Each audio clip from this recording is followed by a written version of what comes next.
साथियों, मैं भोजपुरी लोकगीत बिरहा कलाकार गायक प्रदीप लाल यादव आप सभी भोजपुरिया श्रोता भगवान के एक ही स्वर में प्रणाम नमस्कार हार्दिक स्वागत अभिनंदन वंदन करते हैं।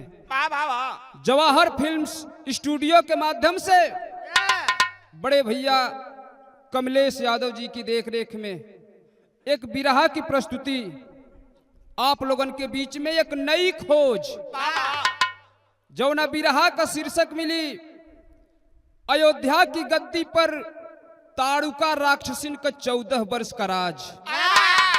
एक बारे बिरहा के जरूर सुनल जाई। बिरहा में का रहस्य बा। 4 लाइन भूमिका से कहना बा बाबू कैसे लगी लाल सा रश्मि अंबर सदन करीब आदित्य लख मधुकर मुदित मुस्कुराए लज्जित हो रजनी भी अन्यास सिमटी बहु जैसे घूंघट में चेहरा छिपाए लगी लाल साउर में अरमान जागे अवध भूप दशरथ जी बन के शिकारी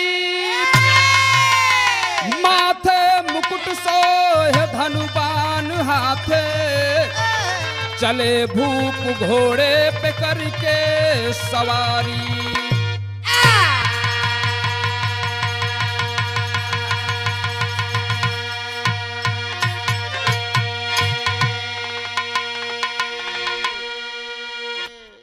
गौर कैल जी बाबूजी, बात वो समय का मिलल राजा दशरथ शिकार खेले के मूड में अयोध्या से निकलन है। माथे पर मुकुट सजौलन धनुष बाण के लहलन घोड़ा का सवारी कसलन और अयोध्या से सीधा पूरब दिशा के तरफ चलन। तो पहुंचलन कहाँ? बिरहा में गीत लगत है।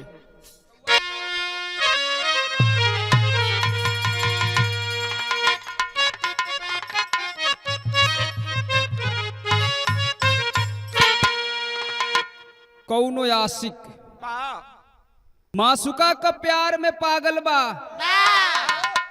आशिक अपने मासुका का प्यार के समझ ही के बा तौले मासुका ये सुरेंद्र चच्चा दगा दे गई। तब आशिक बतावत बा का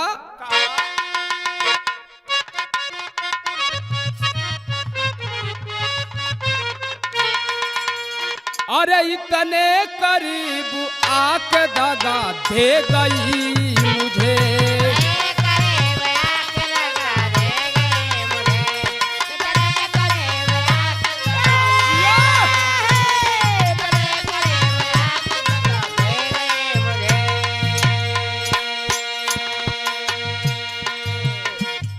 इतने करीब आके दगा दे गई मुझे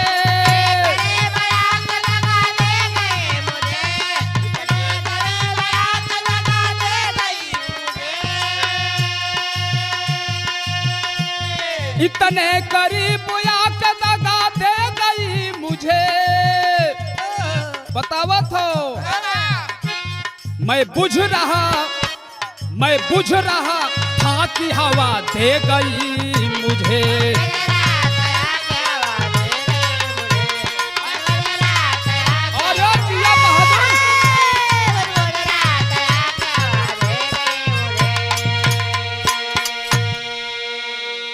लेकिन बिरहा में गौर कैल जाई।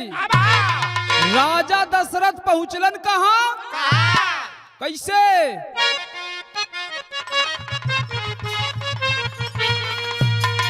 अरे दिल में गरूर बावला अवधेश किए हैं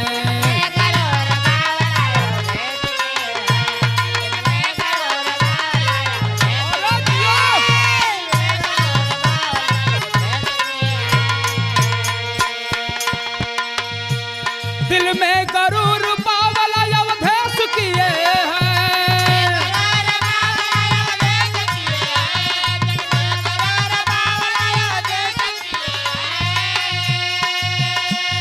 दिल गरुड़ पावला अवधेश किए हैं, बक्सर के बान में प्रवेश किए हैं।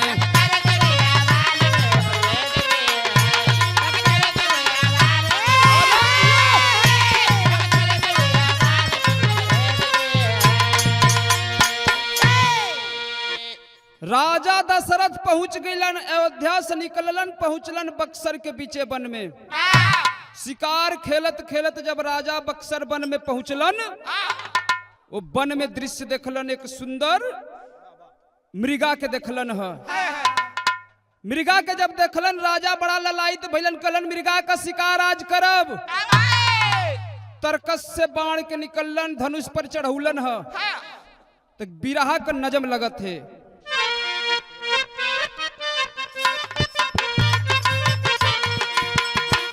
कुछ दूर पे महिपाल को मृगा है दिखाया,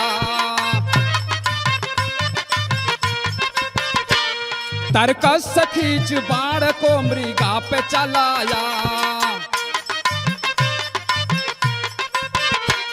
मृगा भगा है भूप के आहट को पाए कर,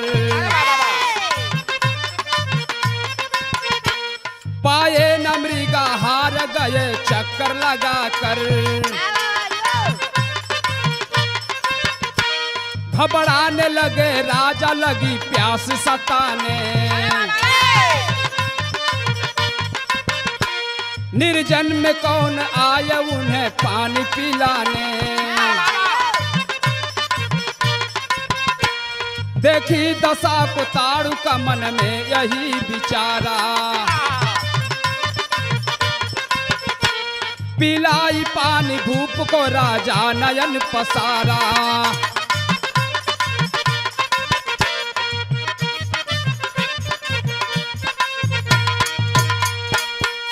गौर करेंगे बाबूजी, राजा दशरथ जब पहुंचलन है बक्सर के वन में, मृगा के देखलन, मृगा के शिकार खेले बदे, मृगा का शिकार करे बदे धनुष पर अपने बाण के रखलन और मृगा के पीछे पीछे दौड़े लगलन। मृगा जब राजा दशरथ का आहट पौलस है कि कोई व्यक्ति हमारा पीछा कर रहा है, भागने लगता है। वो वीरान जंगल में राजा दशरथ वो मृगा का पीछा करत करत थक गइलन, निराश हो गए राजा दशरथ, मृगा का शिकार ना कर पौलन। प्रमाण मिला मित्रों, राजा दशरथ भूख और प्यास से व्याकुल हो गए। वो वीरान जंगल में राजा के पानी के पिलाई, राजा अचेत अवस्था में गिरलन। सोचत हुवन कि अब हमें पानी ना केहू पिलावे वाला बाए वीरान जंगल में, कहाँ जाई, कैसे कहीं, केहू सुनवैया नहीं खे। तब तक वही जंगल में वो जंगल का रानी जेकर नाम ताड़ुका राक्षसिन बतावल गयल, ताड़ुका व जंगलवा में अपने सखियन के साथ क्रीड़ा करत थे। जब ताड़ुका घुमत गई राजा दशरथ के पास, देखलस कि राजा दशरथ अजनबी के रूप में पहचान ना पावत है। पजरे पहुंचल बा, पास पहुंचल जब ताड़ुका देखलस कि कोई व्यक्ति हो, अचेत अवस्था में गिरल है, उठौलस से न मुंह से आवाज आवत बा न आंख खुलत बा, राजा दशरथ अचेत पड़ल बाड़न। ताड़ुका सोच गई कि इस व्यक्ति को पानी की जरूरत है, तो काहे न पहले पानी पिलाई तब हाल चाल कैल जाई। तो बिरहा में गीत लगत है।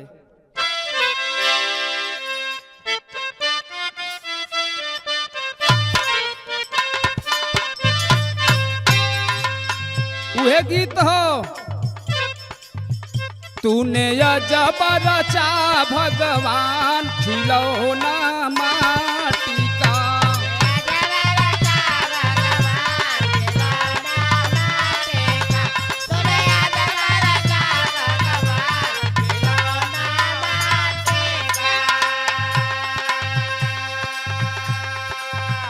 ताड़ुका चलल है, राक्षसी भेष के बदल रहल। सोचत है ताड़ुका की ये रूप में जाई, ये व्यक्ति के पानी पिलाई, हमार रूप देख के पानी के कारण ना बल्कि ऐसे ही मर जाई हन। सुंदर रूप बनौला से ताड़ुका कैसे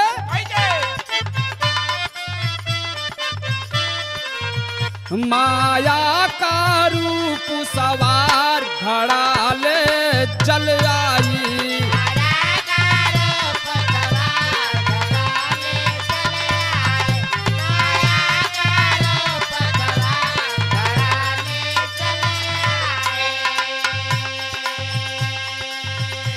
सुंदर रूप बनौला से कैसे रची रची के सिंगार सजाई।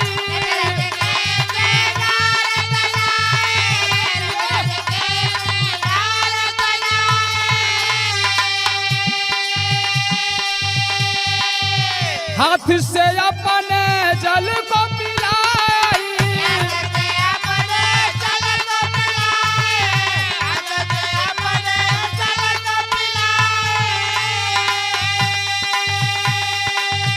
धूप देखे नैन पसार घड़ा ले जल आई।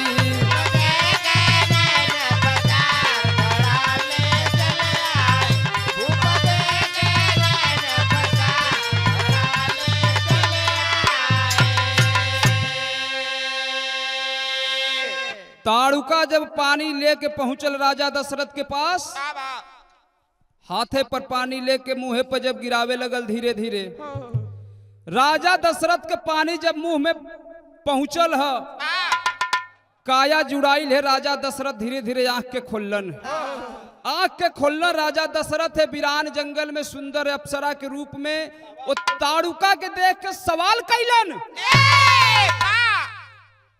कि सुंदरी, इस वीरान जंगल में क्या नाम है, कहाँ की रहने वाली हो? हमें पानी पिला करके हमारी जीव का रक्षा किया, प्राण की रक्षा किया, तुम कौन हो, कहाँ से आई हो? ताड़ुका कहलस कि हमार नाम ताड़ुका हो। राजा साहब जब जनले जात हुआ तो सुनला हमार नाम ताड़ुका है। ये जंगलवे में हम बिचरीला, जंगलवे हमार घर द्वार हो। राजा सोचे लगलन कि ताड़ुका, कलन यार अपनी असली रूप दिखाओ ताड़ुका, हम तो सुने हैं कि ताड़ुका राक्षस कुल की है। ताड़ुका अपने रूप के बदलस, अपने रूप में आई। राजा साहब देखलन, कहलन कि ताड़ुका, हमारे ऊपर आपने एहसान किया तो हम रघुवंशियों के ए नियम बा कि हम केहू के एहसान लेके ना ढोइला, तो हमसे कौन वरदान मांगला? हंसे लगल ताड़ुका, कलश राजा आज एहसान की बात याद आ रही है। अरे प्राण का रक्षा कैलिन है, एहसान ना कैलिन है। हमनी का कर्तव्य होला कि अतिथि देवो भव कहल जाला, अतिथियों का स्वागत करना हमारा कर्तव्य है। तो हमने अपना फर्ज निवाहन किया है, ये कोई एहसान नहीं है। राजा कहलन कि जब हम कह दली तो कह दली, कुछ मांगना पड़ेगा। कैसे?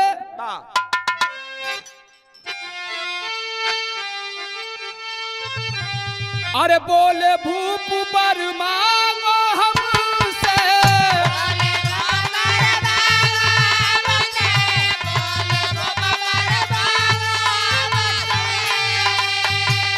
तब ताड़ुका कहते लज्जित करो न राजन हमके।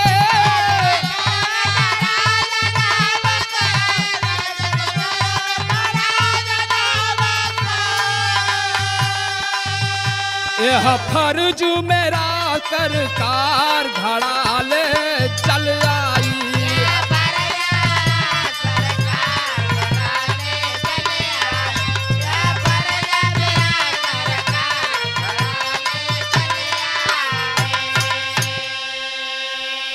राजा कहलन की रघुकुल रीति सदा चली आई, प्राण जाय पर वचन न जाई। जब हमने कह दिया कि कुछ मांग लो तो मांगना पड़ेगा। ताड़ुका हंसे लगल, कलश बड़ा दानी हुआ राजा, तो दे वही के बात एक चीज हमें दा। कलश देबा ना?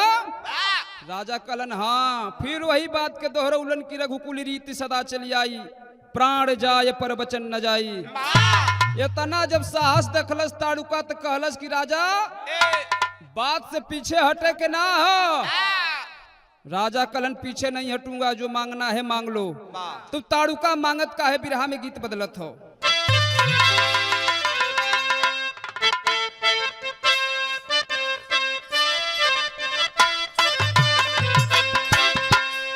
अरे पिया परदेश गईले, पिया परदेश गईले, तार लागो टोपिया में।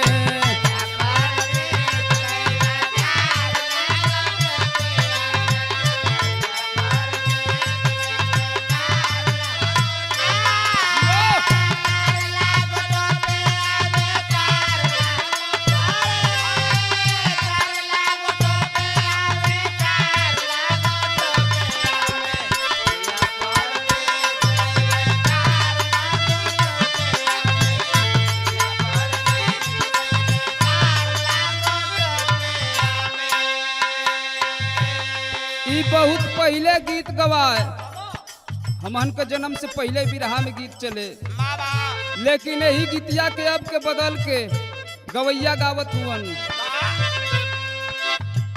गुरही जलेबिया बिकाय पिया मेलावा में,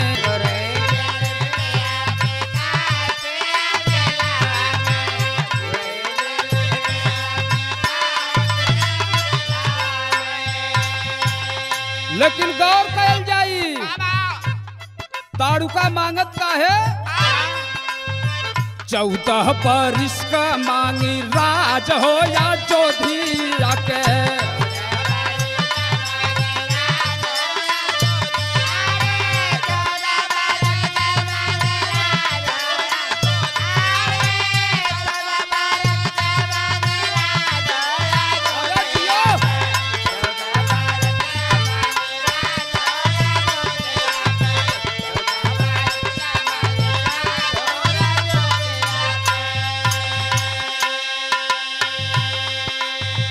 बंद भैली सुन के आवाज हो या जोधिया, आवाज हो या जोधिया के। 14 बरिस का मांगी, राज हो या जोधिया के।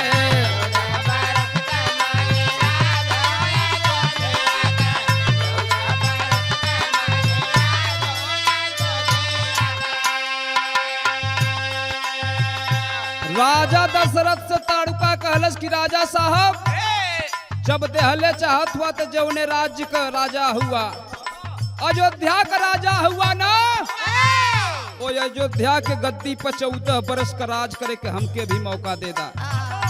इतनी बतिया के जब सुनलन राजा हो, तर तर तर तर लगल पसेना छूटे। कैलन का मुड़िया हिला के आइले अवधा नगरिया,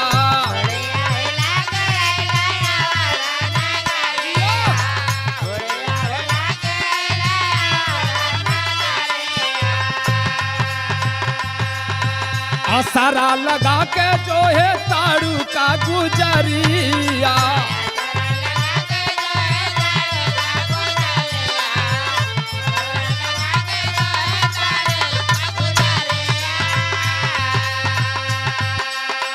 भैल जाबरा मयावतार हो या जोधिया के, भैल जाबरा मयावतार हो या जोधिया के। 14 बरिस का मांगी, राज हो या जोधिया के।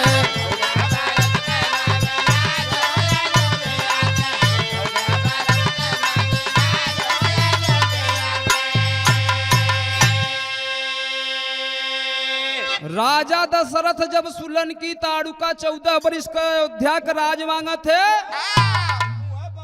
मुंह बन गयल। इशारा कैलन है कि मिली। घोड़ा पर सवार भइलन राजा, वापस हो गिलन अयोध्या में। मन में सोच लिए राजा कि अब दोबारा वो न जंगल में जाई, अन ताड़ुका से मुलाकात हुई, अन राज्य देवे के पड़ी। बिरहा के गीत टेरी से बनी।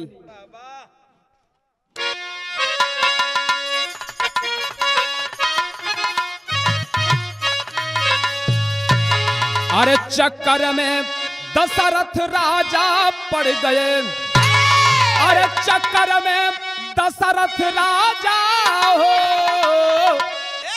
चक्कर में दशरथ राजा पड़ गए, तो वादा का अंकुर अभिशाप बन गया ताजा, रहो ताजा, रहो ताजा।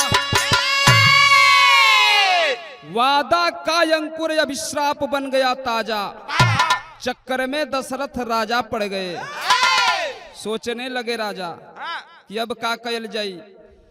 धीरे धीरे समय बीते लगल, राजा दशरथ वो बात के भुला गईलन कि हम केहू के वचन भी दे ले हैं,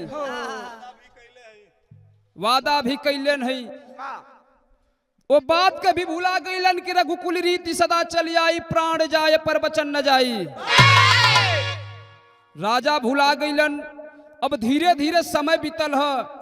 वही बक्सर के वन में महर्षि विश्वामित्र जी यज्ञ के करत हुवन।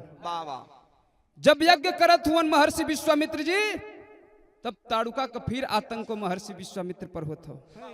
तब बिरहा में गीत लगत है,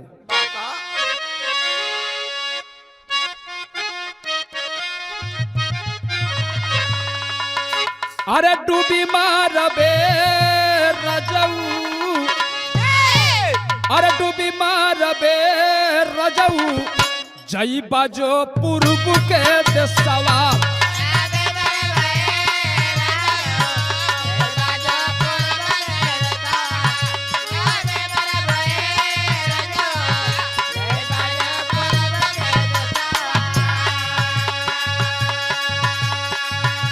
लेकिन विश्वामित्र जी करत का हुवन,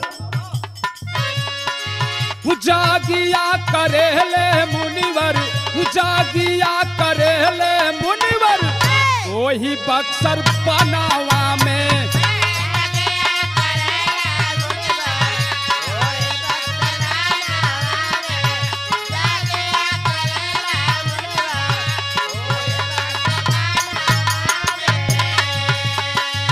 ताड़ुका मचावे ले आतंक बक्सर बनावा में, ताड़ुका मचावे ले आतंक बक्सर बनावा में, जागिया करेले मुनिवर, वही बक्सर बनावा में।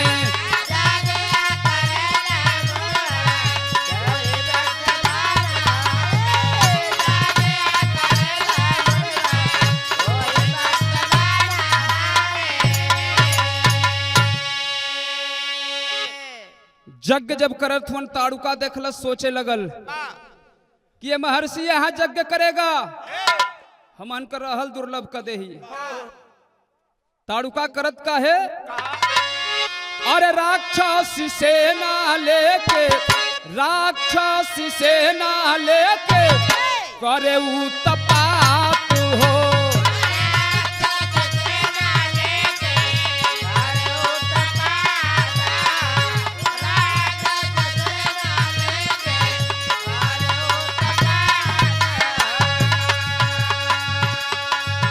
कुंडवा में मांस फेंकी करे खुरपात हो।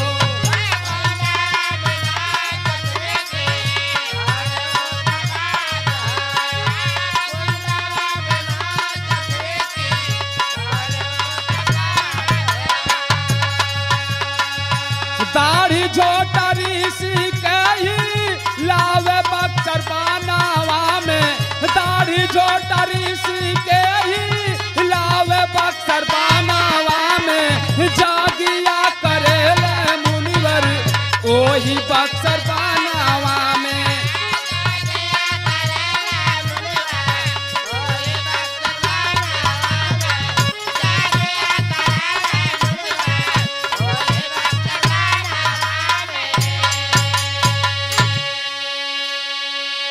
महर्षि विश्वामित्र जी का यज्ञ के भंग करे बदे हाड़ मांस का बरसात करे लगलो हवन कुंड में।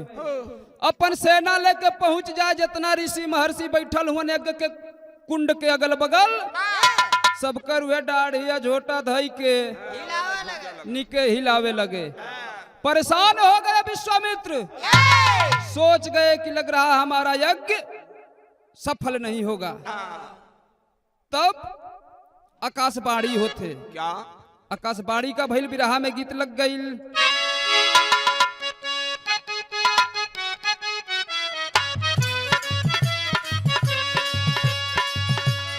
नवरात्र के पहरा में माई का पहरा हर भक्तन के घरे घरे होला।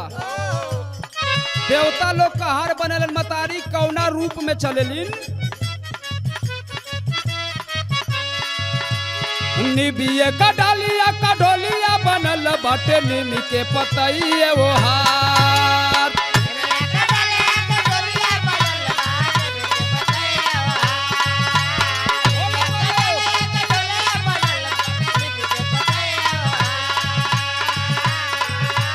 निबिये का डालिया का ढोलिया बनल बाटे, नीम के पतइये वो हार। देवलोक सचालाली भवानी न हो, देवता बनेलन कहाँ।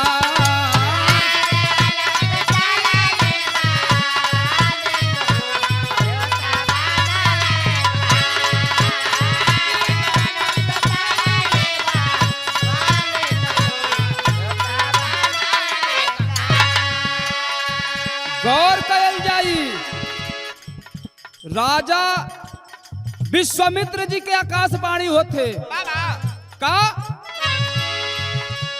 निकली गगनवा से तुरंत अवजिया, जाओ मुनि अवधम मझार।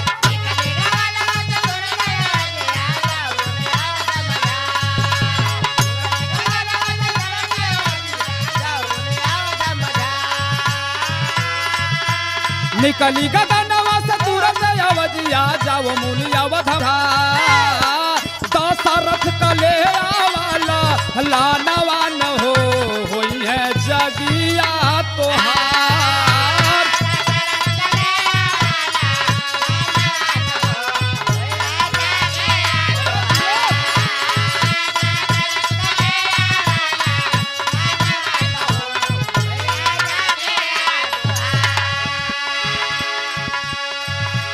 विश्वामित्र जी जब इतना सुनना हो कि राजा दशरथ का 4 सुपुत्र पैदा भइलन हुआ, चारों सुपुत्र का जब वर्णन आकाशवाणी के माध्यम से सुनलन, अयोध्या के तरफ चलल हुन। कैसे चल मुनि राही पहुँचे दशरथ भवनवा।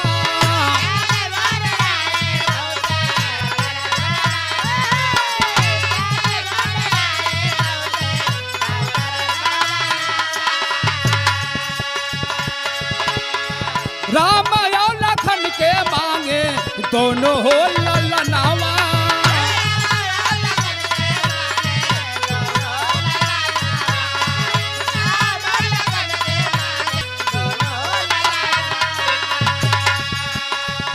चल दोनों भाई संग मुनि के बहनवा, जहाँ रहे मुनि दरबार।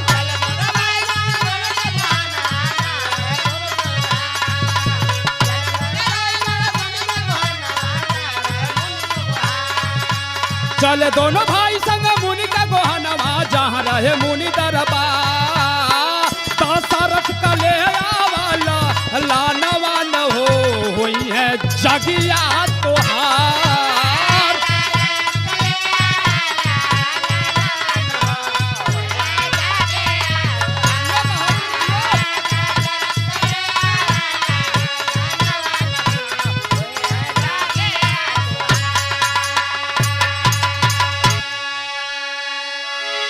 पहरेदार पहुंचलन है राजा के पास, कहलन राजा साहब द्वार पे आकर के विश्वामित्र जी खड़े हैं। विश्वामित्र जी का जब नाम सुनलन है, राजा दशरथ नंगे पांव सिंहासन के छोड़लन, दौड़ल गईलन अपने राजमहल के गेट से। विश्वामित्र जी का स्वागत सम्मान के साथ लियलन, सिंहासन पर बैठौलन, अथवा के जोड़लन है। राजा दशरथ कहलन महर्षि कैसे आना हुआ इस अयोध्या की नगरी में, आपका आना इस धरती का भाग्य जाग जाना है। अरे वाह, बड़ा सेवा सत्कार कैलन है। विश्वामित्र जी सोचलन कि हमार काम अब बनत हो। कहलन राजन एक उम्मीद एक आशा लेकर के आए हैं आपके राज दरबार में।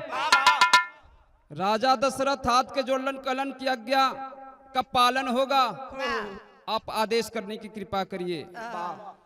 कहलन विश्वामित्र जी की है राजन, बक्सर के वन में मैं एक यज्ञ का अनुष्ठान किया हूं, वो यज्ञ में बाधा हो जात बा। कहलन राजा दशरथ की भाई महर्षि, उस यज्ञ का बाधा का कारण क्या है, मैं निवारण करने का कोशिश करूंगा, आप आदेश करिए। कहलन विश्वामित्र जी की है राजन, अपने दोनों बालक राम और लखन को दे दो, ये दोनों बालकों को मैं लेकर के जाऊंगा और अपना यज्ञ को सफल कर लूंगा। वाह वाह वाह। जब राम और लखन के बात के सुनलन राजा दशरथ सोचने लगे कि इतना कम उम्र का बालक वो वीरान जंगल में ताड़ुका से सामना कैसे करिहन, राक्षस कुल से लड़ाई कैसे लड़िहन। इनकार कर दिए राजा। कहलन ऐसा नहीं हो पाएगा महर्षि। क्रोध में हो गए विश्वामित्र। कहलन अब तक मीठी मीठी बातें बोल के फंसा रहे थे मुझे, कह रहे थे कि आपकी आज्ञा का पालन होगा, और अब बोल रहे हो कि ऐसा नहीं होगा। हथवा के जोड़लन है राजा दशरथ गनगन गनगन कांपत हवन। महर्षि विश्वामित्र जी से निवेदन कलन की स्वामी आपका आदेश होखे तो दोनों बालक ना हम खुद चल चली। हंसने लगे विश्वामित्र, क्या मूर्ख बना रहे हो, जब एक राज्य का राजा एक महर्षि का सेवा करे बल जाई, बड़ी बदनामी है राज्य के का हुई। सोच में पड़ गए राजा दशरथ की अब क्या करें। कहलन विश्वामित्र जी की राजन, अगर हमारी आज्ञा का पालन होता है तो मैं बैठूं, वरना मैं चलता हूं। सिंहासन छोड़ के खड़ा भइलन हो, हथवा के जोड़ले हो राजा दशरथ। तब तक वशिष्ठ जी बगल के सिंहासन पर बैठल उठ के खड़ा भइलन। कहलन महर्षि बैठिए। राजा दशरथ से वशिष्ठ गुरु कहलन कि राजन, जितना अबोध आप समझ रहे हो इस बालकों को, उतना अबोध ये नहीं है। ये सक्षम है, राक्षसों से लड़ाई लड़ सकते हैं। आप महर्षि विश्वामित्र के साथ जाने का आदेश दे दीजिए। राम और लखन नन्हे नन्हे पांव बा महर्षि विश्वामित्र जी का सेवा में चलन। पहुंच गईलन अयोध्या के छोड़लन, पहुंचलन बक्सर के वन में। जा करके यज्ञ का फिर कार्यक्रम शुरू भयल हो। यज्ञ का कार्यक्रम जब शुरू भयल, ताड़ुका फिर आतंक शुरू कैलस तो बिरहा में पहपट लगी।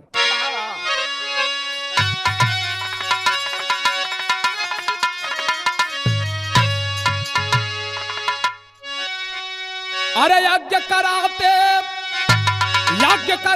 जहां रहे मुनिराई बक्सर बनवा में, अरे सजा के सेना वही ताड़ुका आई बक्सर बनवा में।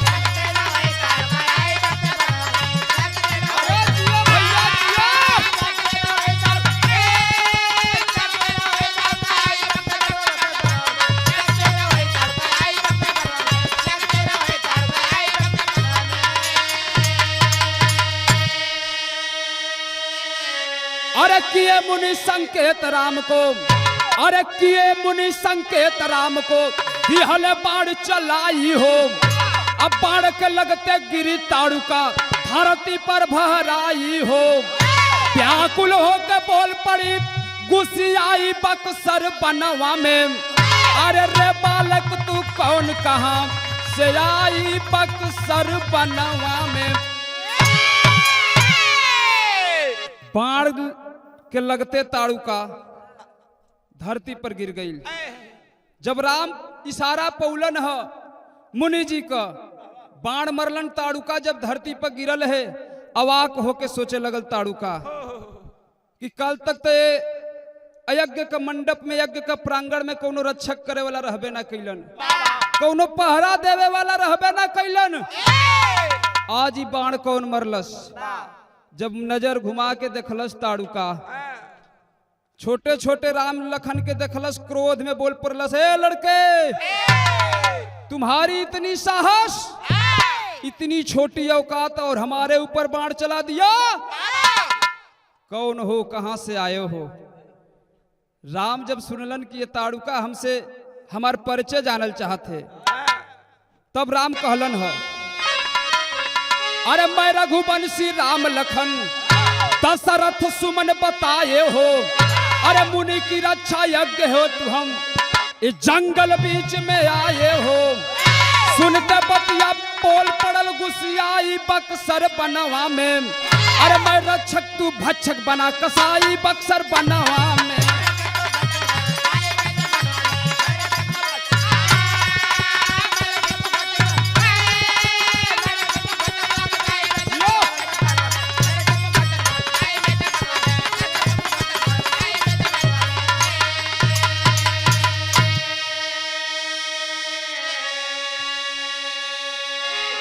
राम अपन परिचय बतौलन कि अयोध्या का राजा दशरथ का हम सुपुत्र, हमार नाम राम, हमार छोट भाई लक्ष्मण है।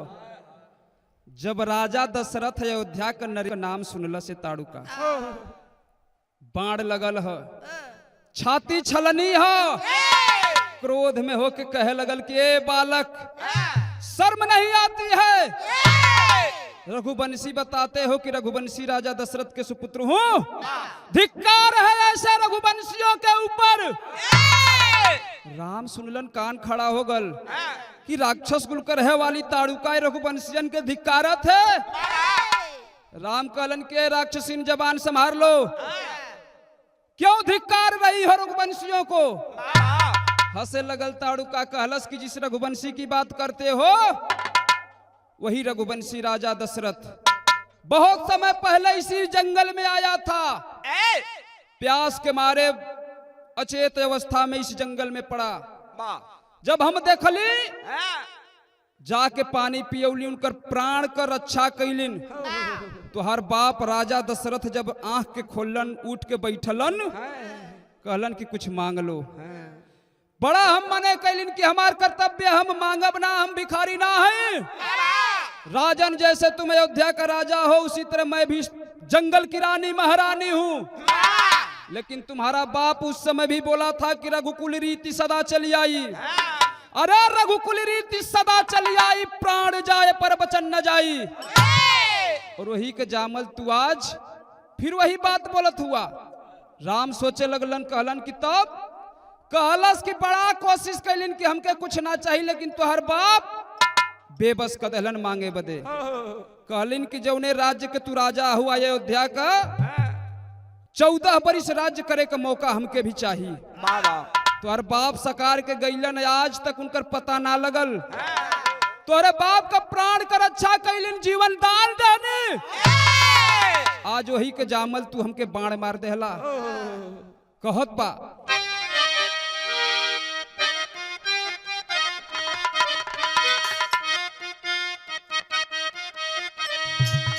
अरे जवन राजा दशरथ के बाड़ा तू ललनवा बेटा।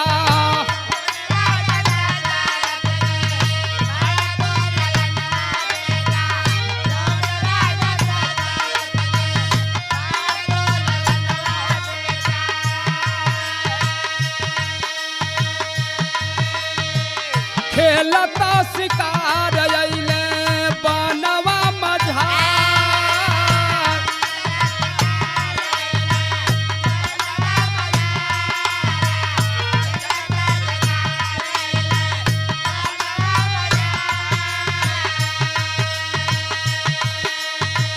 लगली पियासिया हो एही बनवा में बेटा।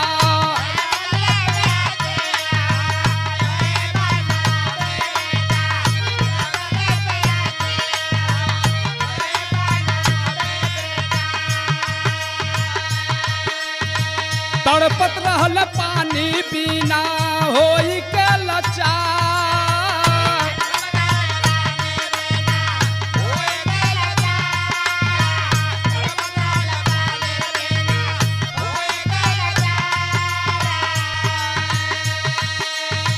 पानिया पिया के उनकर, पानिया पिया के उनकर जानवा बचवली टा।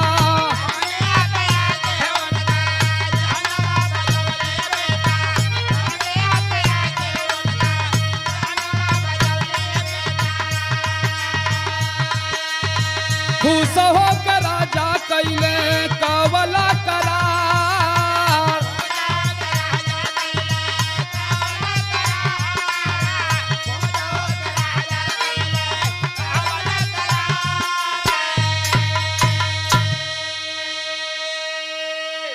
कहलस ताड़ुका की जौने राजा का चर्चा कैला है, जौने राजा का अपने आप के बेटा कहत हुआ, आज तक हमार मांग के पूरा ना कैलन, उनकर प्राण कर अच्छा कैलिनी, और वही का जन्मल तू राम बतावत हुआ तो सुनला।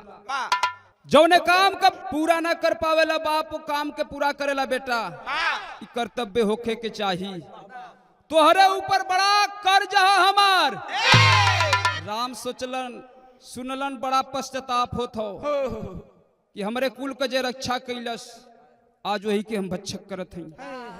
छाती में बाढ़ मरली नैसन बड़ा बड़ियार पाप, एकर कैसे निवारण हुई। बिरहा में सदर लगी।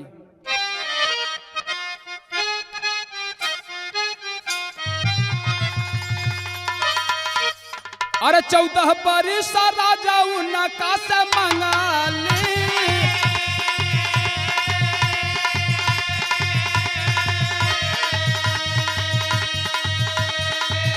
अरे 14 बरिस राजा उनका से मंगाली।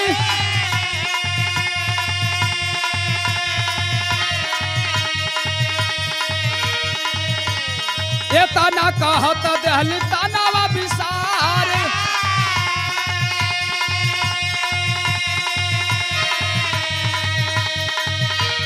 चकित होकर राम तब गुने अपने मनावा।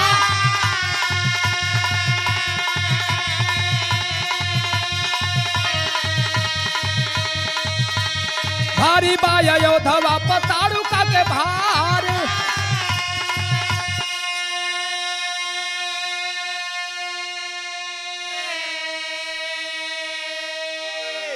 राम सोचत हुवन कि बड़ा बढ़िया प्राश्चित हमरे हाथे भयल। ताड़ुका शरीर के छोड़ दे हलस, एक कर्ज से कैसे मुक्त हो खेल जाई।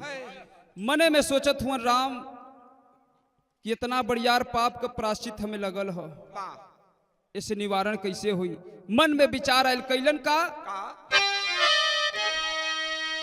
अरे तुरते भगवान विश्वकर्मा के बोलवले,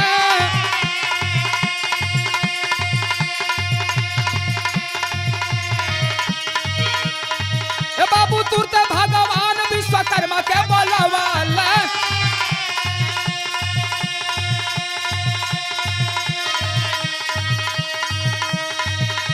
सुना विश्वकर्मा तनी बतिया हमारे,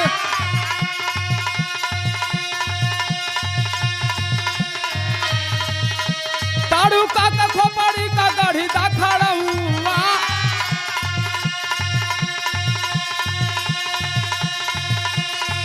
अरे ताड़ुका का खोपड़ी का गढ़ी दा खड़ा हुआ।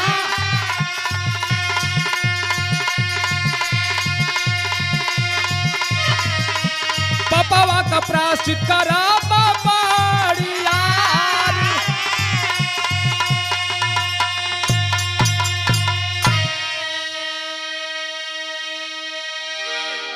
भगवान राम तुरंते विश्वकर्मा जी का वाहन कैलन। विश्वकर्मा जी जब अलन ह, कहलन कि प्रभु अयोध्या के नगरी पर बड़ा बड़ियार कर्जा दे के ही ताड़ुका शरीर के छोड़ले है। पहली कर्ज और दूसरा हमें पाप ही लगत हो कि जौन हमरे कुल का, हमरे बाप, हमरे राजा का जान कर अच्छा कैलाश, वो राजा का पानी पिया के ताड़ुका प्राण कर अच्छा कैलाश, और वो ताड़ुका के हम अपने हाथे अपने बाण से बध कैलिन है। इतना बढ़िया पाप हमें लगल हो, एकर निवारण होके के चाहिए। विश्वकर्मा जी कहलन कि आदेश करिए राम। कहलन कि आदेश का करी, आदेश करे लायक हम नहीं खी, आप ही कौनो उपाय बतावा। विश्वकर्मा भगवान वो तुरंत ताड़ुका के खोपड़ी लहलन और चरण पादुका जेके खड़ाऊ कहल जाला, खड़ाऊ के बनौलन हो। वो खड़ाऊ के बना करके राम के देहलन। कहलन राम ये खड़ाऊ के अपने पाँव में पहिरला, और समय जब आई ते ही खड़ाऊ ताड़ुका के रूप में अयोध्या में राज करी। खड़ाऊ के जब पहिलन है राम, इधर समय बीतल है, धीरे धीरे उस समय आ गई। कैकई के बहकावे पर राजा दशरथ से हट कैलस कि हमार बेटा भरत के 14 वर्ष का राज और राम के 14 वर्ष के वनवास। 14 वर्ष का वनवास जब राम गईलन, अयहर भरत शत्रुघ्न निहाल हुन। राम जब वन में गईलन है, राम का वियोग में राजा दशरथ का शरीर छुटल है। खबर के पौलन है राम का भाई भरत और शत्रुघ्न अइलन है अयोध्या में। अयोध्या सुनसान बा, शोक में डूबल बा अयोध्या। भरत पहुंचलन मातारी, कई कई से कहलन कि मतारी ए हसत खेलत अयोध्या पर केकर नजर लग गई। पूरा अयोध्या गमगीन बा। अखित भयल का इशारा कैलन है कई कई। कौशल्या महारानी, सुमित्रा महारानी सब विधवा के रूप में जब देखलन है भरत, बड़ा विलाप करत हुन कि माई अखित भयल कैसे, भैया कहाँ हुवन, लक्ष्मण जी कहाँ हुवन, हमार भाभी सीता कहाँ है। कोई का आवाज ना आवत है बाबू। तब मंथरा निकलल है चाव चाव करते, कलश की तुहार भैया गईलन जंगल में, काहे इतना परेशान हुआ। 14 वर्ष का उनके राजा दशरथ जी बन के बास दे दहलन। इतनी बात के जब सुनलन है भरत, अवाक हो गईलन। कलन की मांग के मंगलस पहुंचल है के कई पहुंचल। कलश बेटा हमार बेटा हुआ तू, हम ही मांगन मंगलिन है कि 14 वर्ष का राज भरत के चाहिए और 14 वर्ष का वनवास राम के चाहिए। इतनी बात के सुनलन। कलन की हमार मतारी, हम पैदा भैलिन वही घड़ी गला घोट देले हो तू, तुहर बेटवा कहे के लायक ना रहती मतारी, हमें बेटा मत कहिया आज के बाद। हमके राज्य देलू है, पूरा राज्य के विध्वंस कैलू है। चलन भरत मनावे बदे चित्रकूट में जब पहुंचलन है राम, वन में गमन करत हुवन, बड़ा अनुनय विनय कैलन कि भैया चल चला अयोध्या में। राम कहना रे पगला, बाप के आज्ञा का पालन करना हर पुत्रों का कर्तव्य होता है। जौने तरह से हम पुत्र हैं वही तरह से तू पुत्र हुआ। तो हम अपने बाप का आज्ञा पालन करत ही, हमारे बाप हमें आदेश दिले हुए कि 14 वर्ष राज्य करा, वही तरह से तू जा तो के राज्य मिलल अयोध्या का। 14 वर्ष अयोध्या का राजा बन के राज करा। झर झर झर झर रोत हुन भरत कलन भैया ऐसे ना हो सकेला। बड़ा अनुनय विनय कैले के बाद फिर वह चरण पादुका के निकलन जो खोपड़ी के बनल है ताड़ुका का, और दहलन भरत के किले जाओ, जब हमारा सेवक की भांति सेवा करना चाहते तो जाओ, इस खड़ाऊ को रख करके सेवा करो। वह खड़ाऊ के पौलन है भरत जी, कपार पे धैलन है, पहुंचलन अयोध्या तो बिरहा में खड़ी लगत हो।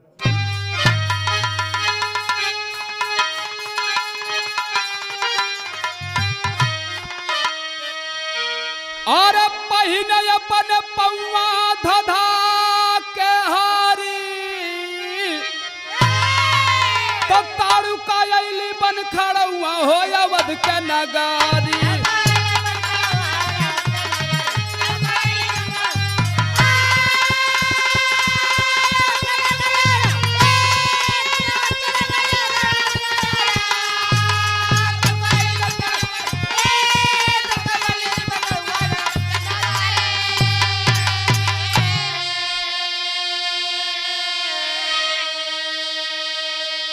अरे बनवा में गईले राम लखन रघुराई, अरे गईले मनावे उनके भरत छोटा भाई।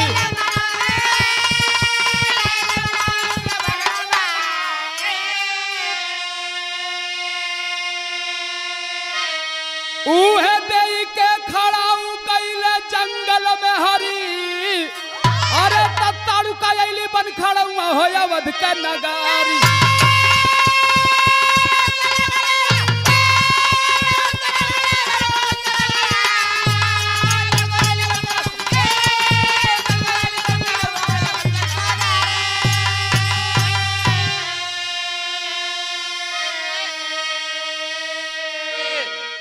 उहे खड़ाऊ के दहलन भगवान राम भरत लिया करके अयोध्या में और सिंहासन पर रख के एक सेवक का भांति सेवा करत हुन। कैसे? अरे सिंहासन पर रख के भरत कर सेवकाई, 14 वर्ष राजता काहे पाई।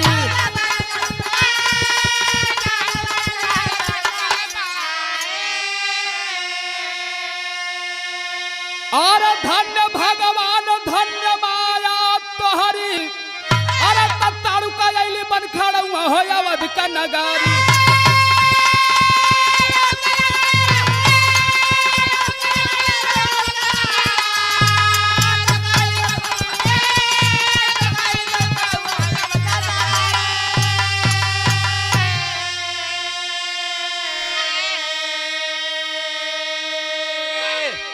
भरत जी वो सिंहासन पर रखलन ह, जौना सिंहासन पर राजा दशरथ विराजमान रहते थे।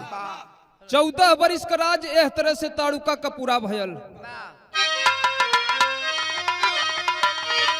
गुरु बिहारी गुरु रमन जी बेचन की मर्यादा, श्याम नारायण हरिवंश जी पूरा कैले वादा।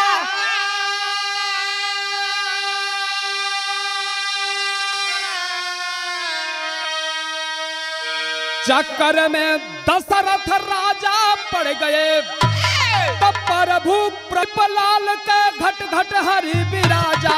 चक्कर